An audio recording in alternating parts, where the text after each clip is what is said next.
My name is Entsar Hamid. My substantive role is Manager of Executive Advice and Support at the Department of Environment, Land, Water and Planning in the Forest, Fire and Regions area. I'm actually currently Acting Director of Policy in Forest, Fire and Emergency Management Planning.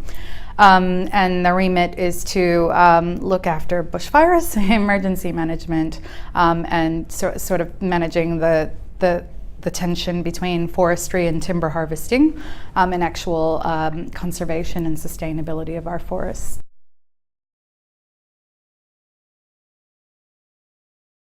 Sure. I think one of the most important things to me about a workplace is the culture. And I think people are probably at the core of what I focus on as a leader, because I work in really fast-paced, high-performing areas that can burn people out really quickly. And what I focus on is building a good rapport, energizing people, really motivating and inspiring them so that they can keep showing up and keep doing their best and really delivering, if you will. So I think what I've heard today is that we're doing a lot of work to ensure that everyone feels included, that they feel like they can thrive. What I've also heard today is that we've got a lot of work to do because we're not quite there yet. So diversity means a lot of things to a lot of people. It means something different to anyone that you ask about it. And I think that we need to start looking at everyone and what diversity means for everyone, and not just focusing on any one thing.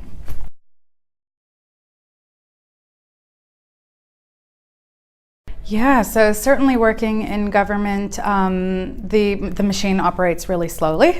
There are a lot of approval processes, a lot of consultation has to occur, a lot of sort of work has to be done in the background for change to occur. I think networking and finding alliances outside of your agency, outside of your immediate work area is critical, because it kind of cuts down the steps in that process. So if you don't have to build anything from scratch or reinvent the wheel, that's amazing. If you can learn from the failures of other individuals, that's even better. And if you can find a template for success or modify a template for success, then I think for me that's the biggest win. So talking to people, getting their stories about what's worked and what hasn't worked, and then really customizing that so that it works in your immediate work area is really the whole reason for collaboration.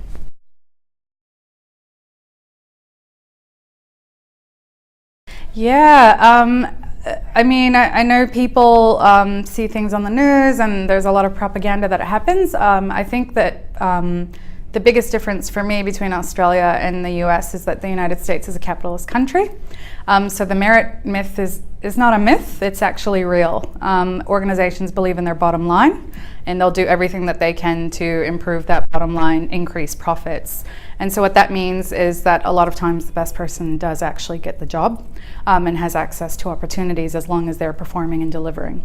Whether or not they're treated well is another question, and we have a long way to go there.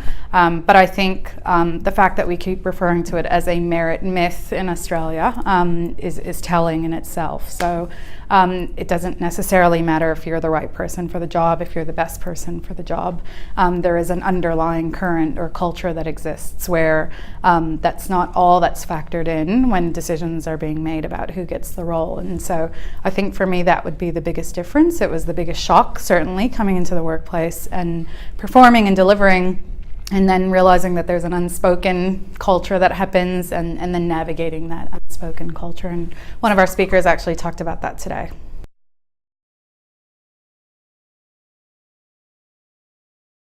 Oh, I think the sessions have been incredible. I think there have been a really good mix of people from different tiers of governments with different stories. So very rich conversation, very rich stories, and we've heard over and over again that that's the compelling part, is actual stories, lived experience. And so in terms of format, how it's gone and sort of the flow and the opportunity for people to have questions, and then the breaks for people to actually network and have more organic discussions has been brilliant.